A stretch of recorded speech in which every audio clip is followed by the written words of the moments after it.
गर्मी में गंवार और मॉडर्न बहू की सुहाग रात। सुषमा, तुम्हारी एक बात मुझे अभी तक समझ नहीं आई। अमन के लिए तो तुम शहर की पढ़ी लिखी मॉडर्न लड़की लेकर आई हो, लेकिन अनुराग के लिए तुम गांव की गंवार लड़की लेकर आई हो। ऐसा क्यों? हम पिछले साल गांव गए थे, वहाँ मेरी मुलाकात गोपी से हुई थी। बड़ी ही सीधी सादी और भोली भाली लड़की है, इसलिए मैंने सोचा कि मैं उसका रिश्ता अनुराग से तय कर देती हूँ। वो भले ही गांव की है, लेकिन गंवार थोड़ी ना है। सुषमा और शशि आपस में बात कर ही रहे होते हैं कि तभी उन्हें बारात के आने की आवाज आती है, जिसे सुन सुषमा आरती की थाली लिए सबसे पहले अपनी मॉडर्न नायरा का गृह प्रवेश करती है और फिर अपनी गांव की गंवार गोपी का। गोपी बहू, कैसा लगा तुम्हें तुम्हारा नया घर? माँ जी, ये घर नहीं है, ये तो हवा महल है। हवा महल। इससे कितनी ठंडी ठंडी हवा आ रही है। What rubbish! क्या तुम्हें ये घर हवा महल दिखाई दे रहा है? मम्मी जी, आप किस गंवार को इस घर की बहू बनाकर ले आई हैं? देखिए शहर की पढ़ी लिखी मैडम, हम भले ही गांव के रहने वाले हैं, लेकिन गंवार नहीं है। हमने भी पूरी 4वीं कक्षा तक की पढ़ाई की है। हाँ।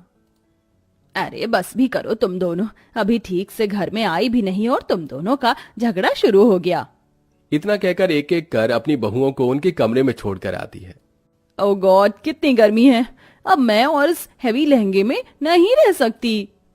इतना कहकर नायरा अपना हैवी ब्राइडल लहंगा चेंज कर नाइट शॉर्ट ड्रेस पहनती है और अपने बैग से वाइन की बोतल निकालकर ग्लासेस में सर्व करती है कि तभी कमरे में अमन आता है। आप आ गए? मैं कब से आपका ही वेट कर। हो नायरा, तुम कितनी ज्यादा अमेजिंग हो। तुम्हें पता है, मैं हमेशा से चाहता था कि मैं अपनी फर्स्ट नाइट को अपनी वाइफ के साथ वाइन पीकर एंजॉय करूं।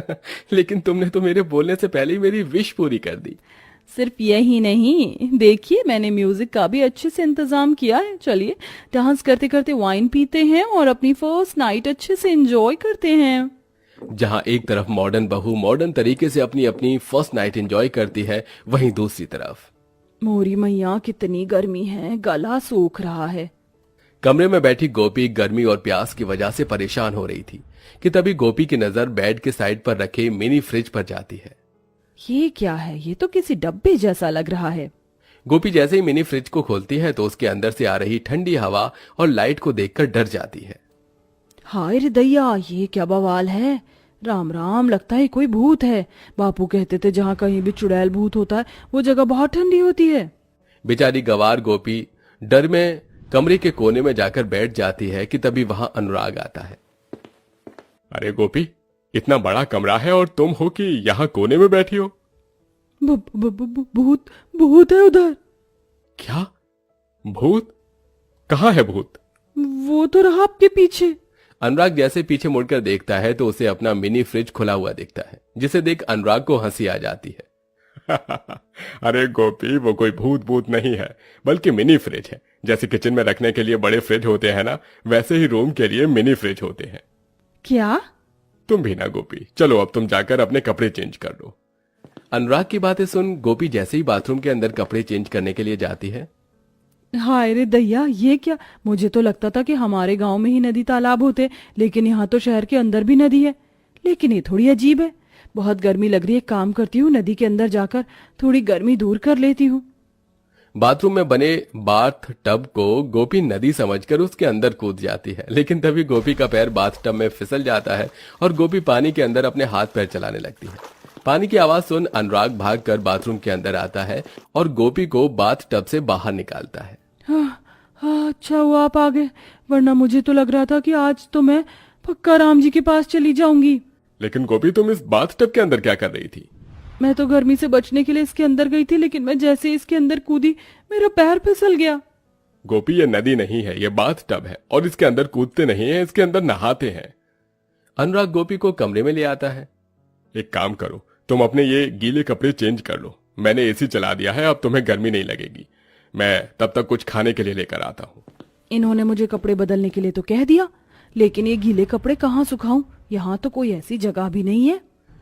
गोपी इतना बोल ही रही होती है कि तभी उसकी नजर पंखे और एसी पर जाती है, जिसे देख गोपी के दिमाग में एक गंवार हरकत सूझती है और वो अपने गीले कपड़े एसी और पंखे पर डाल देती है। जिसके बाद अनुराग जैसे ही कमरे में आता है। अरे भगवान, ये गोपी, क्या तुमने गीले कपड़े एसी और पंखे पर क्यों डाल दिए? इनके अंदर से ठंडी ठंडी हवा आ रही थी तो सोचा इन पर कपड़े डाल देती हूँ, थोड़ी देर में मेरे सारे कपड़े सूख जाएंगे। अरे गवार गोपी, तुम्हारी कपड़े सूखे न सूखे पर मेरा एसी और पंखा तो खराब हो गया है तुम्हारे गीले कपड़ों की वजह से। अब हम रात में सोएंगे कैसे? अनुराग को गर्मी लगना शुरू हो जाती है, जिसके चलते अनुराग गर्मी में ठीक से सो नहीं पाता। अरे मैं आपसे कह रही हूँ आप इस खिड़की के पास आ जाइए और यहाँ सो जाइए। देखिए ये कितनी ठंडी ठंडी हवा आ रही है। मुंह बंद करो तुम अपना, वरना इस खिड़की से उठाकर तुम्हें बाहर कर दूंगा।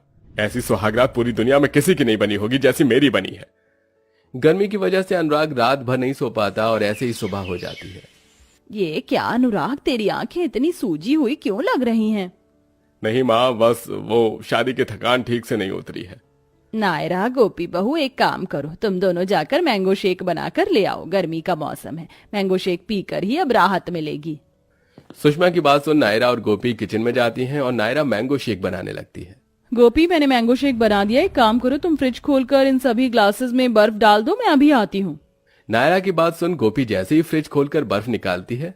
ये बर्फ के टुकड़े तो कितने ठंडे ठंडे हैं, अगर ये बर्फ के टुकड़े मैंने कपड़े के अंदर डाल दिए तो मुझे बिल्कुल भी गर्मी नहीं लगेगी। गोपी उन बर्फ के टुकड़ों को ब्लाउज और साड़ी के अंदर डाल देती है और बाकी बचे बर्फ के टुकड़ों को मैंगो शेक में डालकर बाहर ले आती है। बर्फ की वजह से गोपी के कपड़े गीले होने लगे थे, जिसे देख सुषमा कहती है, ये क्या गोपी बहू, तेरे कपड़े गीले क्यों हो रहे हैं? इनके अंदर से तो पानी भी टपक रहा है। माँ जी मैंने अपने कपड़ों के अंदर बर्फ के टुकड़े डाल दिए थे, बहुत अच्छा लग रहा है, बिल्कुल गर्मी नहीं लग रही है। क्या कहा तुमने? बर्फ के टुकड़े अपने कपड़ों के अंदर डाल दिए? गंवार, बर्फ खाने के लिए होती है ना कि कपड़े के अंदर डालने के लिए। हाँ गोपी बहू, हम तो घर वाले हैं, अगर कोई बाहर वाला तुझे ऐसी हरकत करता देख लेगा तो हमारे घर की क्या इज्जत रह जाएगी। आइंदा ऐसी हरकत होनी नहीं चाहिए, समझी? शादी के बाद गोपी अपने ससुराल की सारी जिम्मेदारियों को अच्छे से संभालती है, अपनी सास की खूब सेवा करती है, लेकिन गर्मी से बचने के लिए अपनी गंवार हरकतों को करना बंद नहीं करती। मेरी बगिया के पौधे फूल कैसे खुश हो रहे हैं इतनी गर्मी में ठंडा पानी पीकर। आज तो मैं तुम्हें जी भरकर ठंडा पानी दूंगी। वैसे इन्हें पानी दे देकर मेरे पसीने छूट गए। एक काम करती हूँ, थोड़ा सा पानी अपने ऊपर भी डाल देती हूँ। गर्मी से परेशान होकर गोपी अब पाइप का सारा पानी खुद पर डालने लगती है। गोपी को यह सब करते हुए शशि देख लेती है, जिसे देख शशि गुस्से में सुषमा के पास जाती है। बड़ा शौक था ना तुम्हें गंवार बहू लाने का, देखो तुम्हारी गंवार बहू कैसे तुम्हारी नाक काट रही है। अरे हुआ क्या, कुछ बताओगी? खुद ही चल कर देख लो। सुषमा शशि और बाकी परिवार वालों के साथ जैसे ही गार्डन में जाती है तो देखती है कि उसकी गंवार बहू कैसे पाइप से गार्डन में खड़ी होकर नहा रही है और आसपास मौजूद सभी पड़ोस वाले उसे देखकर हंस रहे हैं। ये सब देख सुषमा को बहुत गुस्सा आता है और वो गोपी के पास जाकर उससे पाइप छीनकर जमीन पर फेंक देती है।